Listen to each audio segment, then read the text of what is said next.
Alors, je disais dans la vidéo précédente que je ne parlais pas de gens qu'il faut démoniser, enfin des gens démonisés qu'il faut délivrer comme le Seigneur a fait et comme ça se fait en ce moment.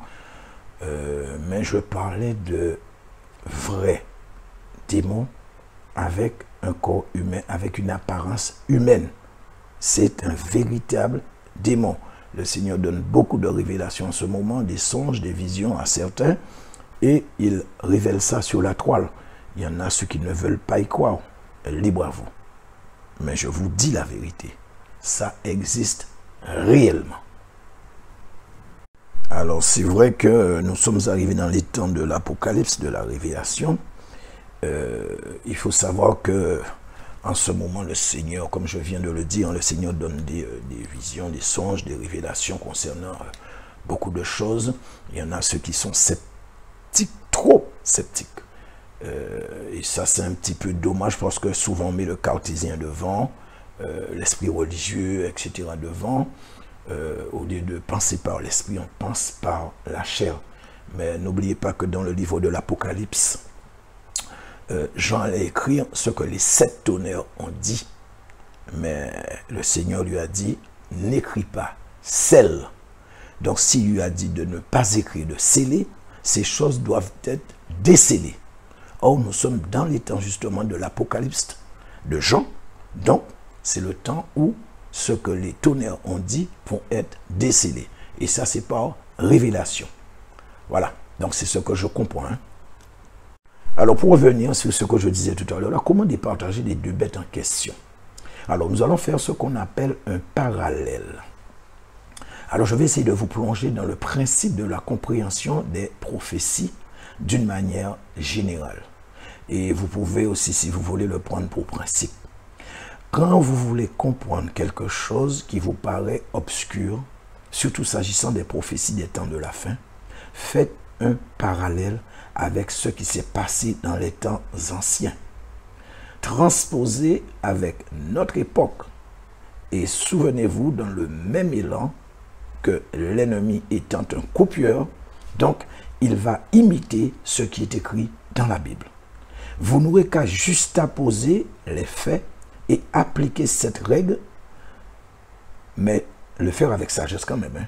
Il ne faudrait pas le faire mot à mot, mais vous l'appliquez avec sagesse, vous priez avant, et vous allez voir que vous allez comprendre certaines choses sans que personne ne vous dise quoi que ce soit. En faisant juste ce truc-là, mettant les deux en parallèle, vous allez voir que les choses vont commencer à être plus faciles pour vous. Vous allez être un petit peu plus éclairé. Vous allez comprendre des choses que vous ne comprenez pas juste en faisant ce parallèle. Et justement, cette méthode que nous allons appliquer pour commencer. Donc, on va prendre le cas pratique concernant les deux personnages en question pour savoir qui est qui. Qui est la première bête, qui est la deuxième bête. Et pour cela, nous allons remonter le temps pour arriver à l'époque du Seigneur. Avant qu'il vienne et qu'il se fasse connaître des Juifs. Nous savons qu'il a été précédé par un personnage qui devait préparer son chemin. La Bible le dit, la Bible est claire. L'ennemi le sait. Son entrée dans la vie du peuple juif, donc c'est ce que ce personnage devait faire, préparer l'entrée du Seigneur dans la vie du peuple juif, parce que ce qu'il ne faut pas oublier, c'est que ils avaient la Torah. Ils étaient, je crois, ça faisait 2000 ans, je crois, ouais, 2000 ans qu'ils étaient sous la Torah, donc la loi de Moïse, et tout était basé sur la Torah. Mais le Seigneur savait déjà que ce que cela impliquait avant même qu'il ne vienne sur terre. Et bien sûr, comme il est écrit ici dans l'Ancien Testament, qu'il allait être rejeté, méprisé, et qu'on allait le faire mourir. Mais bon, c'était sa mission, c'est comme ça que c'est le plan de Dieu, c'est comme ça il a établi, il a élaboré. Donc les choses doivent être faites selon Dieu. Alors qu'est-ce qu'il a fait? Il a envoyé Jean le Baptiste. Et celui-ci devait préparer son chemin. Parce que le monde allait entrer ou rentrer dans une nouvelle dimension, une nouvelle ère allait commencer parce que la venue du Seigneur allait tout changer. Mais vraiment de manière radicale et irréversible. Le monde allait entrer dans ce que la Bible appelle, et ce qu'on dit tous les jours, le monde allait entrer dans la grâce. Et donc, et pour revenir sur celui qui a précédé le Seigneur, il avait une particularité. Il était prophète, mais ce n'était pas ça, la particularité. Il n'était pas n'importe quel prophète, mais il était le plus grand de tous les prophètes de l'ancien temps, celui qui devait préparer le chemin du Messie, même plus grand que Moïse. C'est pas moi qui le dis, c'est par déduction, parce que la Bible dit, le Seigneur dit c'était le plus grand, et Moïse était prophète, donc il était plus grand que Moïse. Je n'interprète pas, j'explique. Mais bon, chose un petit peu quand même, moi je trouve un peu paradoxal, c'est que il était le plus grand de tous les prophètes, mais il n'a écrit aucun livre. C'est quand même bizarre. Mais bon, enfin. Alors maintenant, nous revenons à notre époque et nous allons appliquer le principe, ce principe dont je vous ai parlé, de parallèle. Et vous allez voir que ce n'est pas compliqué. Tout comme le Seigneur est venu, son parallèle et opposé doit venir également. Or, nous savons tous qui est ce parallèle ou cet opposé. C'est l'Antéchrist. Ce sera le même scénario. L'Antéchrist doit venir. L'Église sait que sa venue, pareillement, va bouleverser le monde, va changer le monde de manière radicale et irréversible, tout comme la venue du Seigneur a changé le monde de manière radicale et irréversible, et que le monde était entré dans la grâce quand le Seigneur est venu, et que quand l'Antéchrist va venir, le monde va rentrer dans la disgrâce. Quelqu'un devait ou quelqu'un doit préparer la venue de cet Antéchrist, tout comme on l'a fait pour le Seigneur. Et qui c'est qui a préparé? Quel était le qualificatif ou le ministère de celui qui a préparé la venue du Seigneur? Il était prophète. Donc, celui qui viendra, mais de l'ennemi, est tout naturellement le faux prophète, un faux prophète. Parce que nous savons que rien de bon ne peut venir de l'ennemi. Alors, il est vrai que le chapitre 17 du livre d'Apocalypse permet d'identifier avec une précision étonnante ce personnage. Donc, le personnage du faux prophète. Il est effectivement un homme religieux et il est le chef d'une communauté qui a été bâtie sur 7 montagnes ou collines. Et nous avons plein d'autres éléments qu'on nous donne et qui nous permettent d'orienter nos recherches. Mais en tout cas, vous avez compris de qui il s'agissait ou de quoi il s'agissait. Donc concernant le faux prophète, je vous l'avais dit, il s'agit de la papauté. Alors, ceci dit, je reconnais quand même, pour celui qui n'a pas l'habitude, avec tout le symbolisme et les allégories, les métaphores du livre de l'Apocalypse, d'aller lire le chapitre 17 et de comprendre qu'il s'agit automatiquement du faux prophète, parce que c'est là la clé est. C'est dans ce chapitre-là, dans ces versets-là, que la clé est. Et effectivement, bon,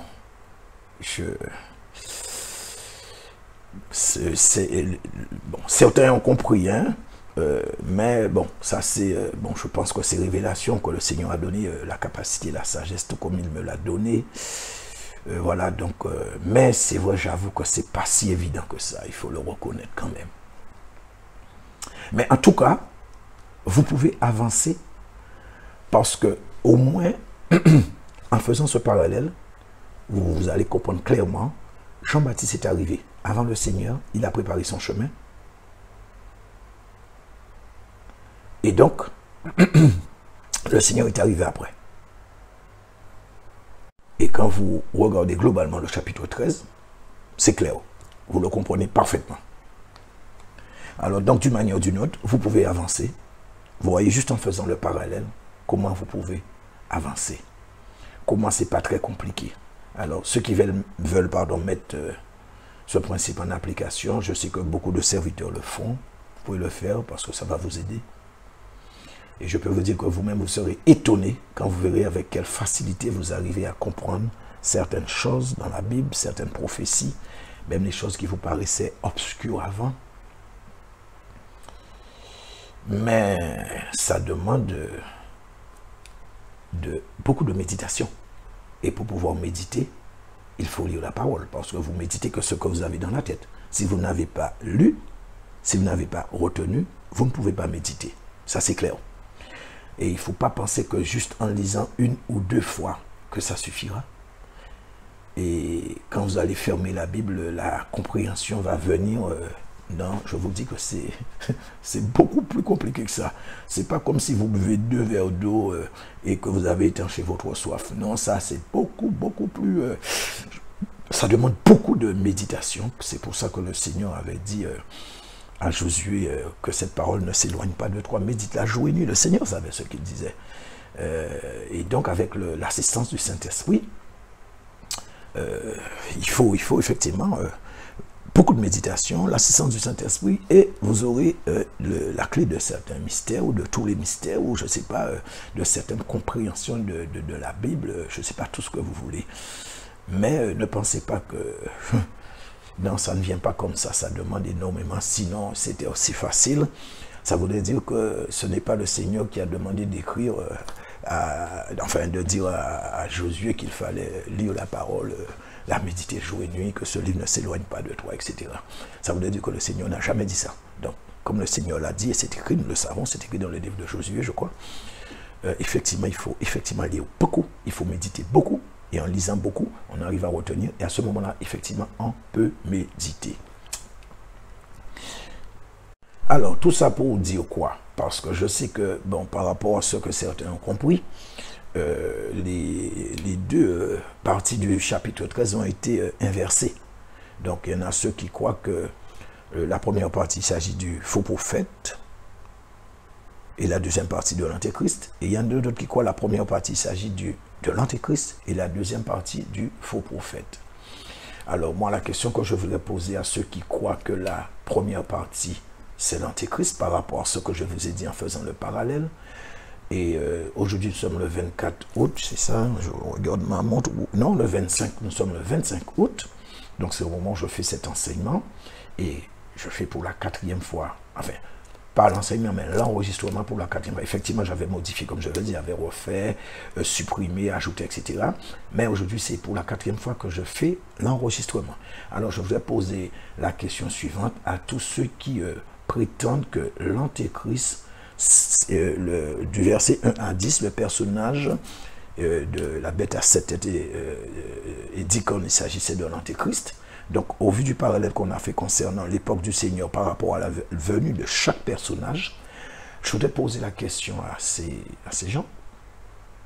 Est-ce que vous avez déjà vu l'antéchrist? Est-ce que vous pouvez effectivement l'identifier, dire par rapport à ce qu'on nous montre à la télé et par rapport aux personnages principaux, les élites, les personnages les plus puissants, les politiciens, etc.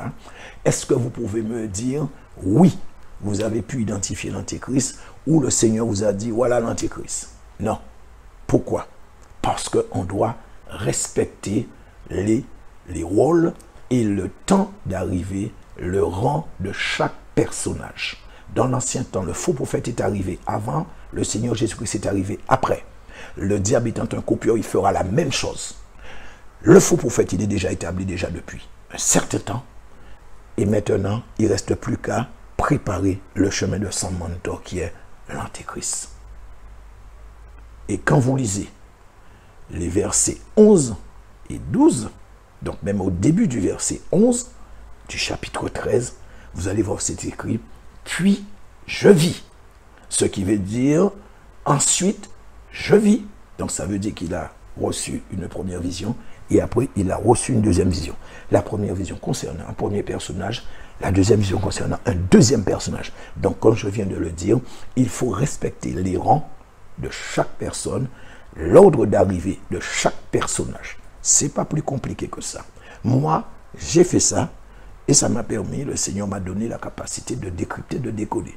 Mais si je m'étais entêté à faire ce que je voyais ou que j'entendais, parce que j'ai lu beaucoup au début de ma conversion et même avant, j'ai lu et écouté beaucoup de messages concernant l'Antéchrist. Et bien effectivement, on dit que la première partie du chapitre 13 de l'Apocalypse, c'est-à-dire des versets 1 à 10, il s'agissait de l'Antéchrist. Et moi, effectivement, j'étais père. Oui, oui, c'est l'Antéchrist, c'est l'Antéchrist. Il a reçu une blessure sur la tête.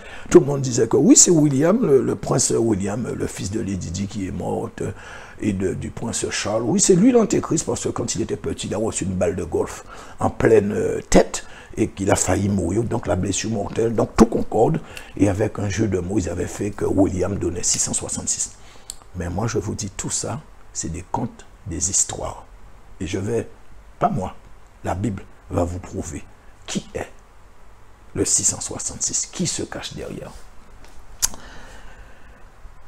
Alors, maintenant nous allons asseoir ou sceller chaque personnage par rapport à son rang, d'arrivée, quoique nous l'avons déjà fait.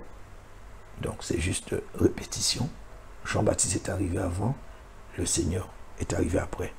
Le faux prophète est là, l'Antéchrist va arriver, et il va arriver sous peu, je peux vous le dire.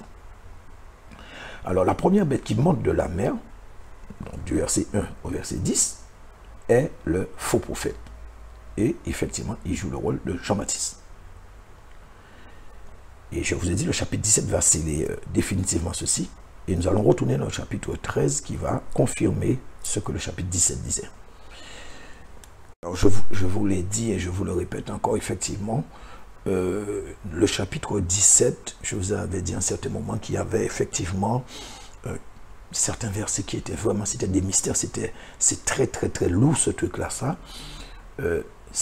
Quand on va arriver effectivement, mais je peux vous dire, ça nous permettra d'identifier sans l'ombre d'un doute, de manière, on va pouvoir authentifier formellement et solennellement la première bête, c'est-à-dire la bête qui monte de la mer, qui est assise sur de nombreuses eaux. Je vous ai dit que c'était le faux prophète, et comme je vous l'ai déjà dit, vous ne pouvez pas avoir de doute parce que la Bible sera très claire.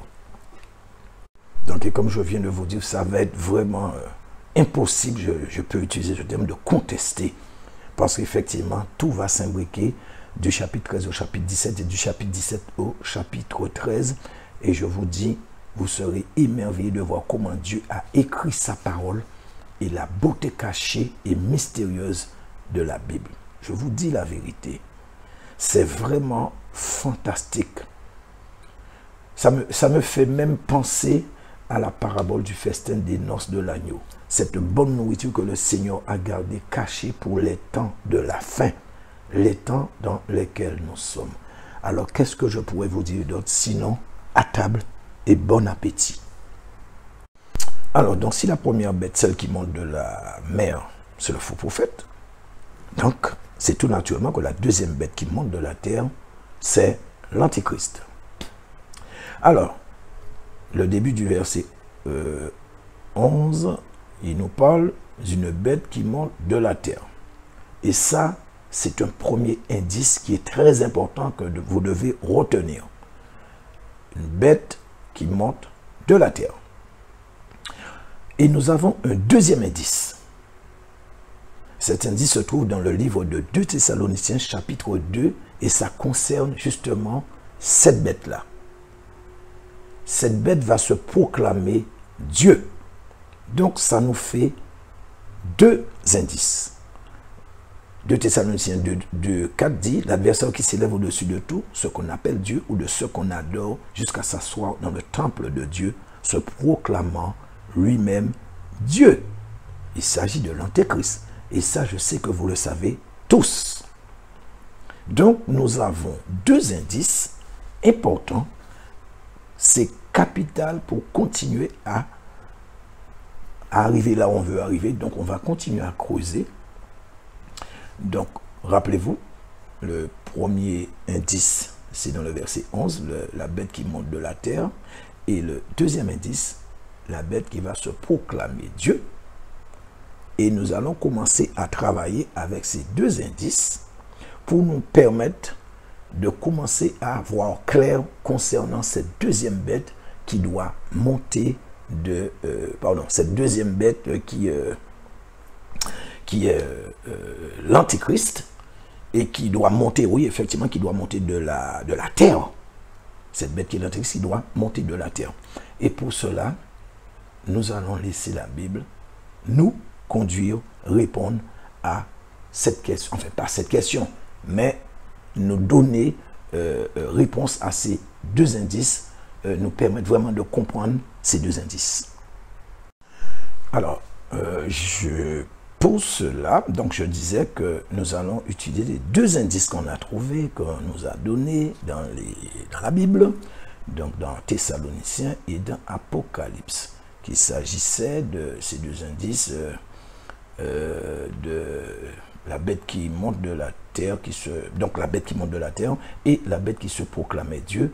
Et c'est dans le livre de 1 Samuel, chapitre 28, versets 9 à 14, que nous allons commencer à comprendre. Alors, il s'agit du roi Saül. Donc ils étaient en guerre et Saül était en difficulté. Donc il est parti avec deux ou quelques hommes, je ne sais plus trop quoi, il s'est déguisé et il a été quelque part qu'on appelle à Endor, donc vous connaissez tous. Et il a été voir une nécromancienne. Donc il me semble que c'est ce qu'on dit pour les gens qui parlent aux morts.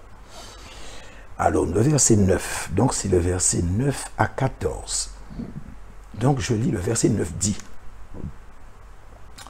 La femme lui répondit, voici, tu sais ce que Saül a fait, comment il a retranché du pays ceux qui évoquent les morts et ceux qui prédisent l'avenir. Pourquoi donc tends-tu un piège à ma vie pour me faire mourir? Parce qu'elle ne savait pas que c'était Saül, s'était déguisé. Le verset 10, il nous dit, Saül lui jura par l'Éternel en disant, l'Éternel est vivant, il ne t'arrivera point de mal pour cela. Verset 11, la femme dit, qui veux-tu que je te fasse monter? Et il répondit, fais-moi monter Samuel. Verset 12. Lorsque la femme vit Samuel, elle poussa un grand cri et elle dit à Saül, pourquoi m'as-tu trompé? Tu es Saül.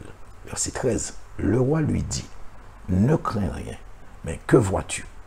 La femme dit à Saül, je vois un Dieu qui monte de la terre.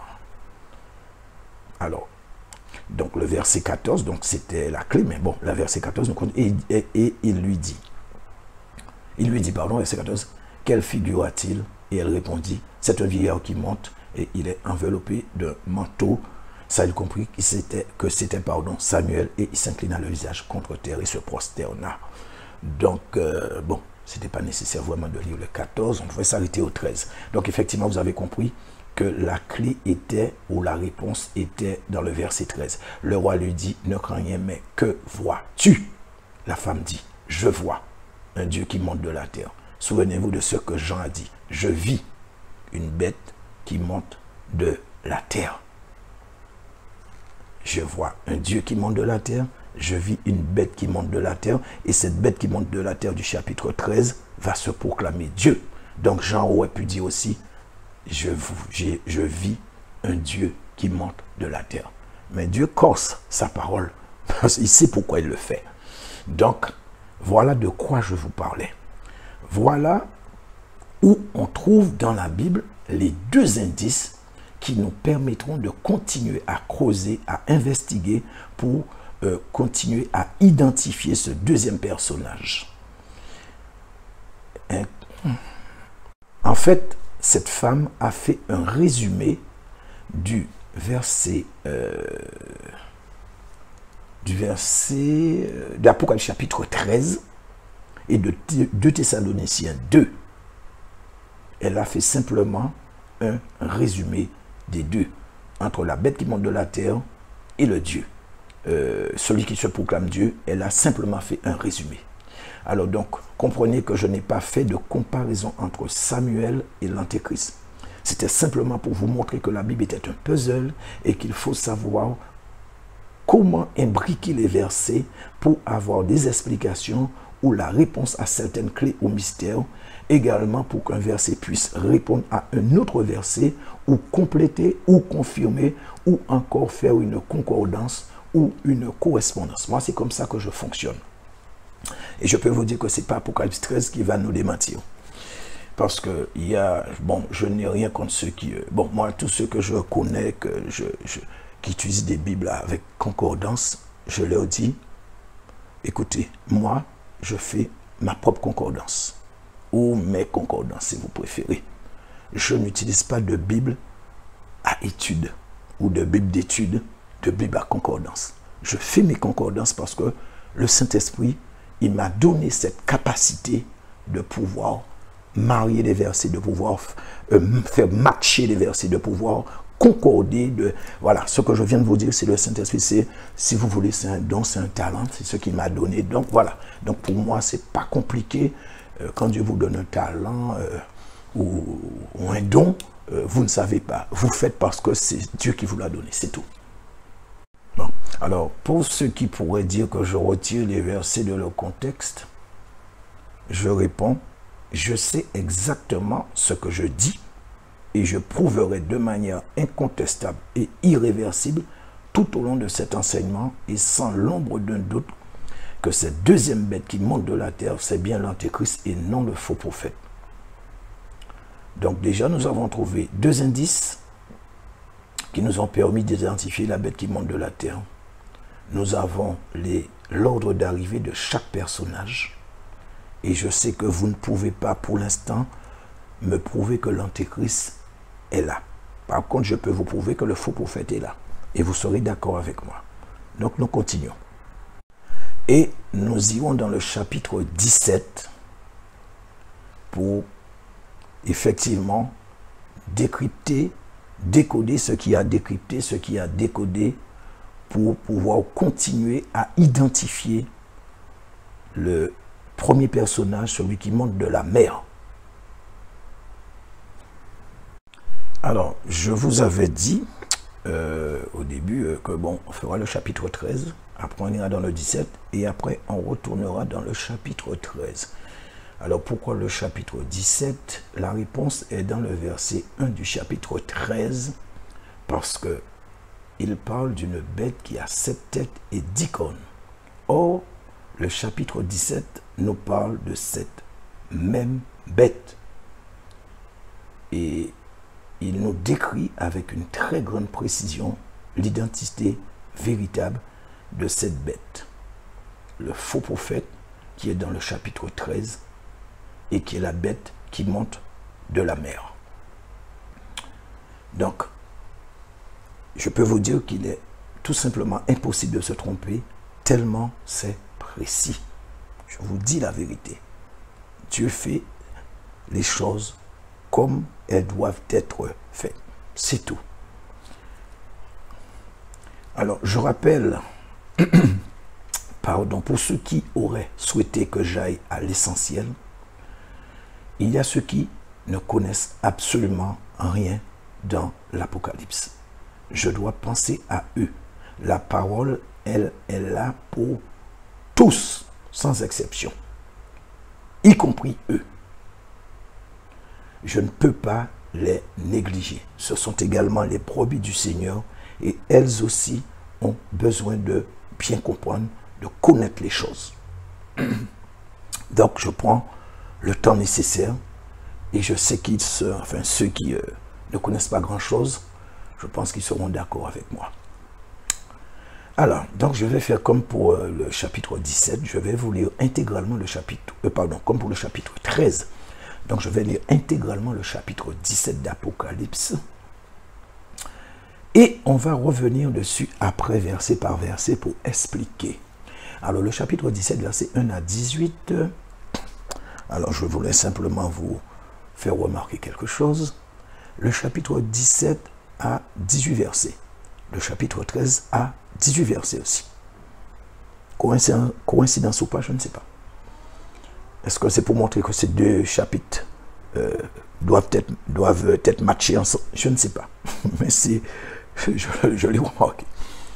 Verset 1. Puis, un des 7 ange qui tenait les 7 coupes vint et il m'adressa la parole en disant, pardon, viens, je te montrerai le jugement de la grande prostituée qui est assise sur les grandes eaux. C'est avec elle que les rois de la terre se sont livrés à l'impudicité, verset 2, et c'est du vin de son impudicité que les habitants de la terre se sont enivrés. Il me transporta en esprit vers verset 3, dans un désert, et je vis une femme assise sur une bête écarlate pleine de noms de blasphème, pardon, ayant 7 têtes et 10 cornes. Verset 4. Cette femme était vêtue de pourpre et d'écarlate et parée d'or, de pierres précieuses et de perles. Elle tenait dans sa main une coupe d'or remplie d'abominations et des impuretés de sa prostitution. Verset 5.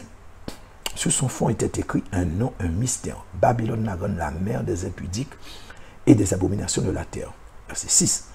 Et je vis cette femme ivre du sang des saints et du sang des témoins de Jésus. Et en la voyant, je fus saisi d'un grand étonnement. Verset 7. Et l'ange me dit, pourquoi t'étonnes-tu? Je te dirai le mystère de la femme et de la bête qui la porte, qui a les 7 têtes et les 10 cornes. Verset 8. La bête que tu as vue était et elle n'est plus. Elle doit monter de l'abîme et aller à la perdition, et les habitants de la terre, ceux dont le nom n'a pas été écrit dès la fondation du monde dans le livre de vie, s'étonneront en voyant la bête parce qu'elle était et qu'elle n'est plus et qu'elle reparaîtra. Verset 9. C'est ici l'intelligence qui a de la sagesse. Les 7 têtes sont 7 montagnes sur lesquelles la femme est assise. C'est 10. Ce sont aussi 7 rois. 5 sont tombés, un existe, l'autre n'est pas encore venu. Et quand il sera venu, il doit rester peu de temps. Verset 11. Et la bête qui était et qui n'est plus est elle-même un 8e roi, et elle est du nombre des 7, et elle va à la perdition. Verset 12. Les 10 cornes que tu as vues sont 10 rois qui n'ont pas encore reçu le royaume, mais qui reçoivent autorité comme moi pendant 1 heure avec la bête. Verset 13. Et ils ont un même dessein, et ils donnent leur puissance et leur autorité à la bête. Verset 14. Ils combattront contre l'agneau et l'agneau les vaincra, parce qu'il est le Seigneur des seigneurs et le roi des rois. Et les appelés, les élus et les fidèles qui sont avec lui les vaincront aussi. Verset 15. Et il me dit, les eaux que tu as vues sur lesquelles la prostituée est assise, ce sont des peuples, des foules, des nations et des langues. Verset 16. Les 10 cornes que tu as vues et la bête haïront la prostituée, la dépouilleront et la mettront à nu, mangeront ses chairs et la consumeront par le feu. Car Dieu a mis dans leur cœur d'exécuter son dessein et d'exécuter un même dessein et de donner leur royauté à la bête jusqu'à ce que les paroles de Dieu soient accomplies. Verset 18. Et la femme que tu as vue, c'est la grande ville qui a la royauté sur les rois de la terre. Parole du Seigneur. Donc voilà pour ce qui est du chapitre 17. Alors, je ne vais pas véritablement commenter tous les versets, même que je vais passer peut-être probablement sur certains, et je m'arrêterai sur ceux qui ont un lien direct avec le nombre de la bête, parce que en fait c'est le but même de cet enseignement. Donc ce que je veux dire par là, je ne vais pas rentrer dans les détails, par exemple concernant les 10 cornes de la bête, etc. Bon, on va voir ça succinctement. Je vais survoler car ce sont des choses effectivement à venir. Et le livre de Daniel en parle. C'est vrai que j'ai commencé aussi à étudier le livre de Daniel et il y a des choses que j'ai commencé à comprendre, mais je ne vais pas en parler car je ne me sens pas maîtriser les choses. Donc au lieu de vous dire des conneries, je préfère m'abstenir, continuer à chercher, tout comme j'ai fait pour Apocalypse, que nous sommes en train de voir en ce moment. Et quand le Saint-Esprit m'aura permis de comprendre suffisamment, alors je pourrais en parler, je pourrais faire un enseignement ou des enseignements, je ne sais pas. Ça s'appelle de la sagesse. Et nous allons commencer avec le verset 1 du chapitre 17. Il est dit, puis un des 7 anges qui tenait les 7 coupes vint, et il m'adressa la parole en disant, viens, je te montrerai le jugement de la grande prostituée qui est assise sur les grandes eaux. Alors là, dans ce verset, on nous parle d'une prostituée. Alors, une prostituée est une femme qui est avec plusieurs hommes en même temps ou en succession. Donc, il n'est pas forcément nécessaire que cette femme soit dans une maison en train d'attendre des clients. Dès lors qu'elle multiplie ses partenaires, c'est une prostituée. Une femme mariée qui trompe son mari est une prostituée selon la Bible. Dans l'ancien temps, c'était comme ça. Les hommes sont venus et ont inventé des termes tels que amante, maîtresse, etc. Mais nous ne trouvons pas ces termes dans la Bible. Et moi, je pense que c'est l'ennemi qui est derrière ça pour pouvoir un petit peu tromper les gens. Bon, ceci dit, ce n'est pas notre sujet, mais c'était une petite parenthèse que j'avais ouverte. Alors, étant donné que nous avons dit avant qu'il ne fallait pas tout prendre au premier degré, c'est-à-dire tout ce qui est écrit dans le livre de l'Apocalypse, parce que c'est rempli de symbolisme, c'était tout simplement pour vous dire la même chose. Dans ce verset, il ne s'agit pas de la prostitution selon la chair. Rappelez-vous, symbolisme. Il s'agit là maintenant si vous voulez, d'une métaphore. C'est symbolique. Là, Dieu nous parle, enfin, Jean parle de la prostitution spirituelle. Et bien sûr, la femme, elle aussi, elle est symbolique. Alors, nous verrons dans la suite, par rapport aux détails, aux indices de qui il s'agit ou vers quoi on nous oriente. Mais avant de continuer, afin de bien faire comprendre le caractère symbolique pour ceux qui ne sont pas habitués avec ces termes, nous allons effectivement lire Osée chapitre 5 verset 3 concernant cette histoire de prostitution spirituelle. Je sais que pour la plupart vous connaissez déjà, mais bon, comme il y en a ceux qui ne connaissent pas, peut-être qu'il y a des cathos qui viennent d'arriver au Seigneur et qui ne sont pas habitués avec ces termes, avec ça. Donc on va lire Osée 5.3, il est dit, je connais Ephraïm, là c'est Dieu qui parle, et Israël ne m'est point caché. Car maintenant, Ephraïm, tu t'es prostitué, et Israël s'est souillé. Donc, vous comprenez bien, Ephraïm, c'est une ville ou une cité, enfin, quartier, je ne sais pas trop, enfin, en tout cas, vous avez Ephraïm et Israël, c'est un pays, le pays de Dieu, enfin, le pays de Dieu, toute la terre est à Dieu, mais je veux dire que Israël en particulier, et Dieu parle de prostituée. Il ne parle pas de femme, mais elle parle d'un pays, d'une ville. Voilà, donc c'était pour vous montrer bien qu'il s'agit bien de la prostitution spirituelle. Et nous avons aussi Jérémie chapitre 3.6. Il y a une pléthore de versets qui parlent de ça, mais bon, je ne prends pas beaucoup. Jérémie 3.6, il dit, l'Éternel me dit, au temps du roi Josias, as-tu vu ce qu'a fait l'infidèle Israël? Elle est allée sur toute montagne élevée et sous tout arbre vert, et là, elle s'est prostituée. Donc, nous voyons dans ce verset qu'il parle d'infidélité et il parle de prostitution. Donc, il s'agit bien là de prostituée spirituelle. Alors, tout comme Israël dans les temps anciens, Dieu s'adresse également à une communauté particulière qu'il compare également à une prostituée des temps modernes. Mais contrairement à Israël, celle-là est assise sur une multitude de personnes. Nous verrons tout à l'heure, nous l'avons lu déjà dans le chapitre 17, mais nous allons voir en détail après, concernant justement ce symbolisme. Mais il est clair que nous savons déjà de quoi il s'agit. Cette communauté, nous savons qu'est-ce qu'elle représente, c'est quoi. Et je peux vous dire qu'il est clair qu'on ne peut se tromper. Ça, c'est clair parce qu'on continuera à avoir de plus en plus de précision. C'est vrai qu'il nous parle des eaux, de grandes eaux sur lesquelles cette bête est assise. Et effectivement, nous aurons le détail dans le verset 15. C'est vrai qu'il s'agit, je peux vous dire d'emblée, il s'agit de peuples, de langues, des nations. Bon, il y en a qui le savent, beaucoup le savent déjà, mais pour ceux qui ne le savaient pas, on l'a lu. Et je peux vous dire, c'est un nombre impressionnant de personnes à la fin que cette prostituée va régner dessus.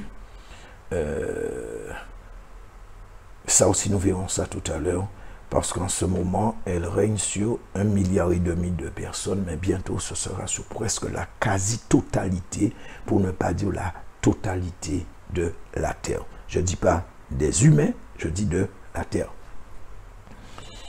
Alors, ce qui se cache derrière ça par rapport à ce que dit la Bible est très très sombre. Beaucoup plus sinistre et létal que ce que la majorité pourrait croire. Donc, quand on parle de létal, on parle effectivement de mort. Et donc, ce que la majorité pourrait croire et imaginer. Et je peux vous dire, même dans les pensées les plus sombres, et cette marche, c'est très proche. Et dans un avenir relativement proche, vous le verrez de vos yeux. Vous le vivrez. C'est presque la totalité du monde qui sera sous la domination de l'Église catholique romaine. Et je puis vous dire que les gens vont baver et ils vont se tordre de douleur sous cette domination. Quand cette bête en question prendra les rênes, ce roi qui doit revenir. Nous avons survolé un petit peu, nous avons lu dans le chapitre 17, c'est un roi qui doit revenir, ou une bête qui doit revenir. Parole du Seigneur. Alors c'est vrai que nous savons que le pape s'est lancé dans quelque chose depuis, je crois, 2 ou 3 ans, une sorte de conglomérat, une fédération où il y a les plus grandes religions du monde. Hein. Donc il y a les cathos, bon, il y a aussi les musulmans, il y a, je sais pas, mais enfin il y a beaucoup de grandes religions qui ont adhéré. Il y a le judaïsme aussi qui a adhéré, mais sauf que le judaïsme ne fait pas partie des grandes religions. Quand je parle de grandes religions, je parle en quantité. Donc par rapport au nombre de fidèles, de croyants de cette religion. Même que le judaïsme est vraiment rikiki, quoi. C'est 15 millions quand on compare aux 1,5 milliard de musulmans, 1,5 milliard de cathos. Le judaïsme n'est pas significatif du tout. Mais en fait, c'est simplement un choix. Quand je dis qu'il n'est pas significatif, c'est seulement en apparence qu'il n'est pas significatif. Mais c'est simplement, il a une valeur, ça a une valeur stratégique, géographique et symbolique. Parce que en fait, tout doit se passer en Israël, quoi. Et il s'agit de Jérusalem, plus particulièrement la ville éternelle, la ville du grand roi. Parce qu'en fait, dans les temps de la fin, c'est là où tout va se dérouler. Ce roi impudent qui va se proclamer Dieu, quoi. Plutôt, bon, je dis roi, mais bon, il va se proclamer Dieu. On va faire en sorte que tout va converger vers Jérusalem et c'est là qu'il va se proclamer Dieu. Donc c'est un choix stratégique. Et ils sont en train de tout mettre en place en ce moment, afin que tout soit prêt quand il va arriver, et même la construction du 3e temple. Donc je pense que certainement ça commencera avant, peut-être aussi qu'il sera déjà là, mais on ne saura pas encore que c'est lui, et que le temple sera en construction, parce que souvenez-vous que le premier avènement du Seigneur, c'était de sa naissance à son baptême. Bon, moi, c'est comme ça que je le comprends. Hein. C'était son premier avènement. Pourquoi? Parce que, effectivement, avènement, c'est présence. Ça veut dire présence, entre guillemets, non manifestée, visiblement parlant. C'est juste sa présence. Effectivement, de sa naissance à son baptême, il était effectivement là, il était présent, mais on ne le connaissait pas comme on le décrit à partir du moment où il est entré dans son ministère. Et c'est quand il a commencé à faire des choses, des miracles, des prodiges, etc.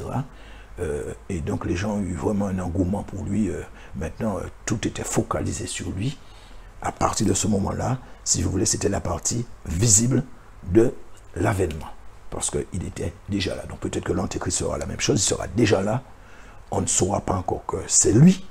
Entre-temps, les choses vont se mettre en place. Et après, parce que n'oubliez pas, je vous ai dit, Satan était un copieur, pardon, est un copieur. Et ça, vous le savez aussi bien que moi. Mais tout ça pour vous dire que, pourquoi donc je parlais de cette sorte de fédération que le pape a mis en place. Hein. Et selon lui, au nom de la fraternité humaine, toutes les croyances peuvent fédérer. Or, nous savons par principe que ça ne peut pas marcher en aucune façon. Ça peut marcher, ce truc-là. C'est impossible que ça marche. Donc, entre guillemets, hein, voilà pourquoi que la Bible parle de Babylone. Donc, dans Babylone, il y a confusion hein, dans Babylone. Donc, Babel, c'est confusion, mais dans Babylone, nous avons confusion. Alors, vous comprenez, selon lui, hein, selon le pape, peu importe votre croyance, vous pouvez fédérer dès lors que vous avez la fraternité dans le cœur. Vous vous rendez compte? Mais on voit très clairement qu'il est en commission, quoi. Pardon, qu'il est en mission, comme la Bible nous le dit. C'est clair. Vous ne pouvez pas dire que avec la fraternité humaine dans le cœur, on peut faire une fédération que tout le monde puisse s'entendre. Ça, c'est impossible. Alors, ami Kato, ce que je vous dis là, c'est dans la Bible que je l'ai pris. Je ne l'ai pas inventé. Je n'ai pas interprété de toutes les manières. Tout à l'heure, quand je continuerai à causer, à vous faire voir, vous-même, vous allez vous rendre compte qu'il y a une évidence que vous ne pourrez pas nier. Après, c'est vous qui ferez votre choix. Mais l'évidence sera devant vous. Alors, c'est vrai qu'il y a beaucoup d'associations qui militent pour la liberté des individus sur Terre. Normalement, chacun, en principe, devait jouir de la liberté de croyance, de pensée, d'expression et d'action, bien sûr, selon les limites fixées par chaque État, et non se voir imposer un taboulet spirituel. Alors, nous allons passer au verset 2. Et il est dit, c'est avec elle que les rois de la terre se sont livrés à l'impudicité, et c'est du vin de son impudicité que les habitants de la terre se sont enivrés. Alors bon, moi, ce que je comprends là, c'est un mélange de spiritualité, de politique, de business. Ça ne peut rien donner de bon. Le fer ne peut se mélanger avec l'argile. C'est soit l'un, soit l'autre. La Bible, elle est claire, quoi. Le Seigneur sur terre était concentré sur sa mission qui était en premier ordre spirituel, pardon. Même s'il a fait beaucoup dans la charité, dans l'humanisme, et même le Sanhédrin, ou Sanhédrine, je ne sais pas comment on prononce ça, c'était opposé à lui. Il savait que ces gens avaient dans leur cœur, donc ce que ces gens avaient dans leur cœur, donc ce qui était vraiment, ce qui était dans le Sanhédrin. Donc il y avait des pharisiens, des sadducéens. Je ne sais pas si les sadducéens étaient là, mais il y avait des pharisiens, il y avait des scribes, etc. Donc voilà. En tout cas, le Seigneur ne s'est point allié avec eux. Pourquoi? Parce qu'ils avaient deux visions opposées, diamétralement opposées. Eux voulaient rester dans la loi, quoique ils avaient déjà compris.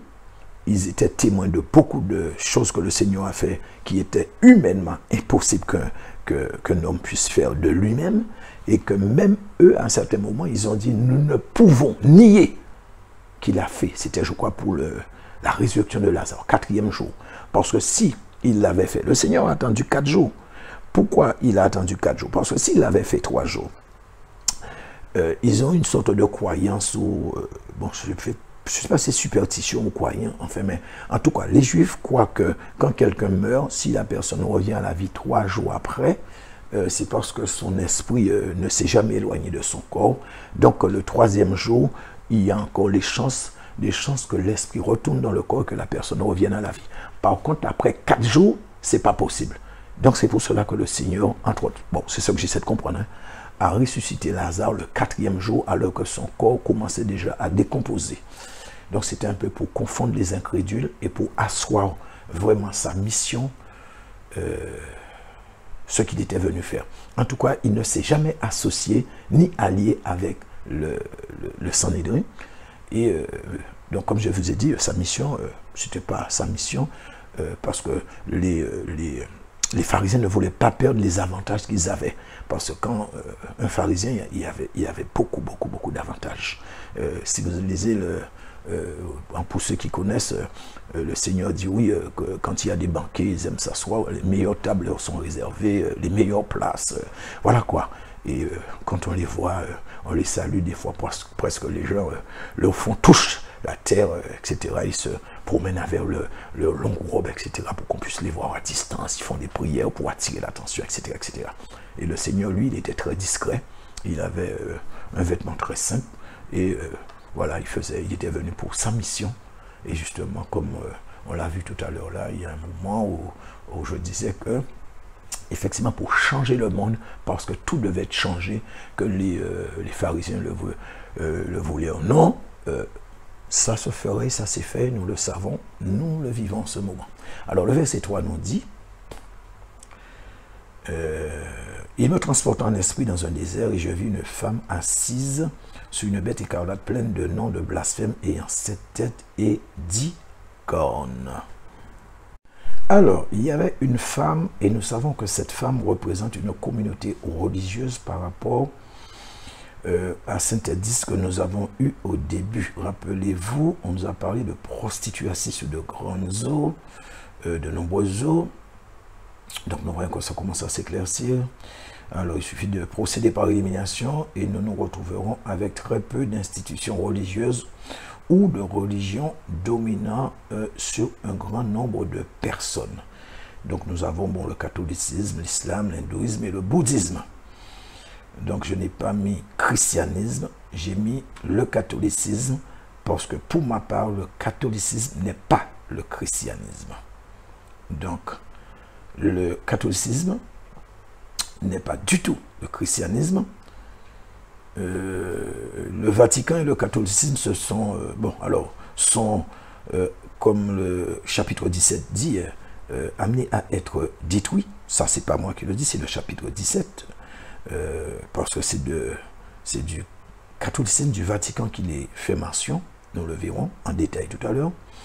Donc, si c'est amené à être détruit, en aucune façon ça ne peut venir de Dieu. Donc par conséquent, nous voyons par rapport au chapitre 17 d'Apocalypse, nous voyons que Dieu ne classe pas le catholicisme comme étant du christianisme. Je n'interprète pas, je vous lis et j'explique. Donc c'est vrai que le Seigneur, il y a des messages entre les lignes qu'il faut savoir lire, c'est tout. Et vous allez voir par la suite que ce que je dis, c'est la vérité vraie. Je vais vous le prouver, ou du moins la Bible va vous le prouver. Donc, je vous l'ai dit à plusieurs reprises que c'est le Saint-Esprit qui donne sagesse et capacité pour comprendre certaines choses qui sont écrites dans la Bible, des choses qui sont un petit peu compliquées, voire très compliquées, des trucs, des mystères, quoi, que beaucoup ne pourront déceler. Et effectivement, là aussi, il y a un ministère pour ceci. Ce n'est pas le ministère de la théologie. Non, non, non, non. Parce que ce ministère-là n'existe pas dans la Bible. Donc la bête en question représente bien ce personnage qui sera à la tête de ce groupement, de cette fédération qui va réunir, comme je vous ai la presque totalité de l'humanité sous son autorité. Et tout ça parce que, nous l'avons vu, mais on n'en a pas encore parlé, les 10 rois de la fin des temps vont faire allégeance à cette bête qui est le faux prophète. Donc ce pape, ils lui remettront leur autorité. À ce moment-là, elle aura une concentration, donc la bête, une concentration de pouvoir et d'autorité qu'aucun homme n'a jamais eu sur cette terre. C'est ce qu'il va avoir entre les mains, cette bête, ce personnage, et qui, après, va céder à celui qui doit venir, son mentor, l'Antéchrist, tout ce qu'il aura comme autorité, donc ce personnage, afin que les prophéties puissent s'accomplir. Mais ce ne sera pas pour le plus grand bonheur de l'humanité. Ils vont faire croire que c'est pour le plus grand bonheur de l'humanité, parce que derrière ça, il y aura une grande tromperie, une grosse séduction. Mais tout ça, ce sera pour le plus grand malheur de l'humanité. Je vous dis la vérité. Alors, il faut savoir qu'en aucune façon l'Antéchrist ne peut s'accaparer l'autorité de cette planète si ça ne lui est pas donné des hommes. Et ce qui s'est passé dans le jardin d'Éden se refera encore. Soyez patients, ça vient. Une fois que l'Antéchrist recevra toute autorité, alors le massacre pourra commencer. L'humanité va vivre un temps de douleur et de souffrance tel qu'elle n'en a pas connu depuis que Dieu a fait l'homme sur terre et qui n'en surviendra plus. Je vous dis la vérité, c'est écrit dans le livre de Matthieu chapitre 24, verset 21. Il nous dit, Matthieu 24, 21, car alors la détresse sera si grande qu'il n'y en a près eu de pareil depuis le commencement du monde jusqu'à présent et qu'il n'y en aura jamais. Aucune période de temps, autre que la grande tribulation, ne peut porter une telle angoisse et autant de misère, de mort, de malheur sur toute la terre, autre que la période où ces deux personnages régneront, et plus particulièrement, selon ce que j'ai compris, dans la deuxième période de ces 7 ans.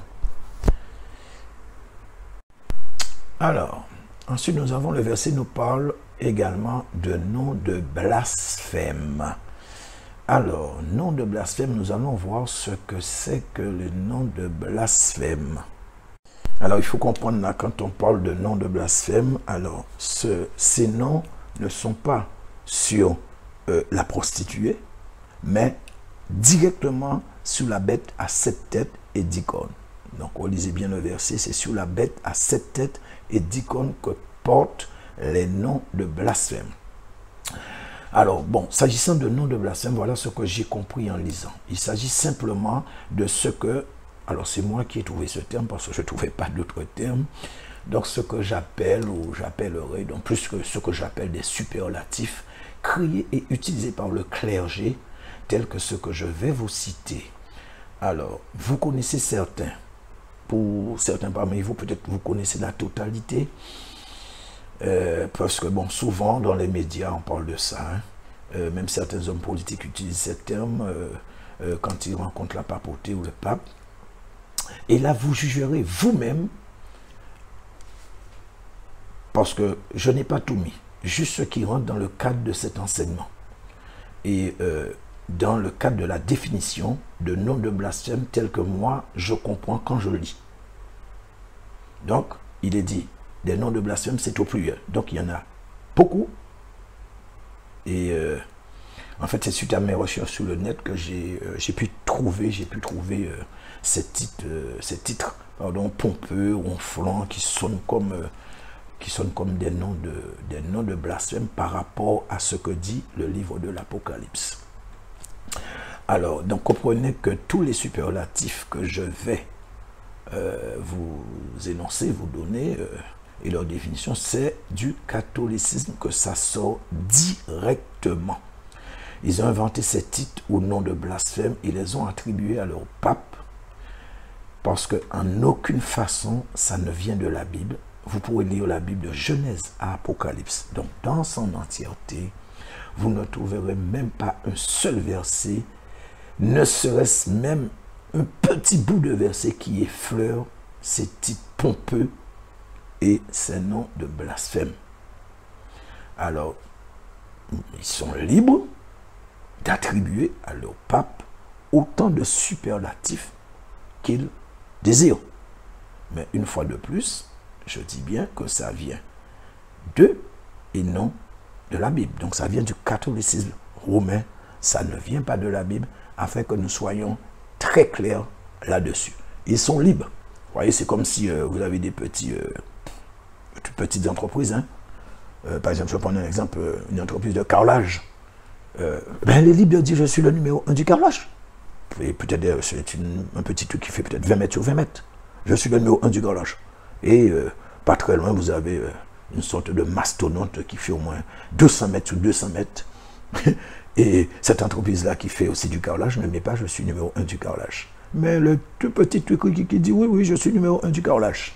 Donc on ne peut pas empêcher quelqu'un de dire ce qu'il a envie de dire, tout comme on ne peut pas empêcher, ils ont décidé de choisir des titres pour leur pape, bon c'est eux, voilà quoi.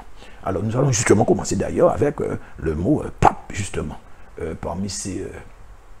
parce que ne quoi, il faut pas... Machin, le pape, c'est un nom de blasphème, je vous le dis. Alors, pape, ce titre vient du latin. Il veut dire papa. On va dire affectueusement papa. On pourrait dire père. Là c'est papa. Le pape, donc selon ce qu'écrit le catholicisme, le pape a un rôle de père pour l'Église catholique romaine. C'est ce qui est écrit. Hein? Ce n'est pas quelque chose que moi j'ai inventé. Ensuite, la diriger avec fermeté et douceur pour son progrès, son épanouissement dans une véritable connaissance de Dieu. Alors moi, voilà ce que j'ai trouvé. C'est ce que j'ai trouvé sur le net. Donc, comme je viens de vous dire, ça ne vient pas de la Bible du tout. Même que la Bible dit, n'appelez personne père sur terre. Le clergé le sait. Ils ont aussi une Bible et forcément, ils ont vu ce verset. Alors, pourquoi sont-ils passés outre? Je n'en sais rien. Et d'ailleurs, cela ne m'intéresse pas du tout. Toujours est-il, Dieu dit, n'appelez personne père. Alors pour ne pas, je ne sais pas, peut-être que pour ne pas être en opposition avec la parole, donc ils ont essayé de l'édulcorer et ils n'ont pas donné père, mais pape. Toujours est-il que les prêtres sont appelés père, mon père. Mais bon, ça c'est eux. Moi, je sais que la Bible dit que vous avez un seul père, le céleste. Et moi, je m'arrête là. Voilà.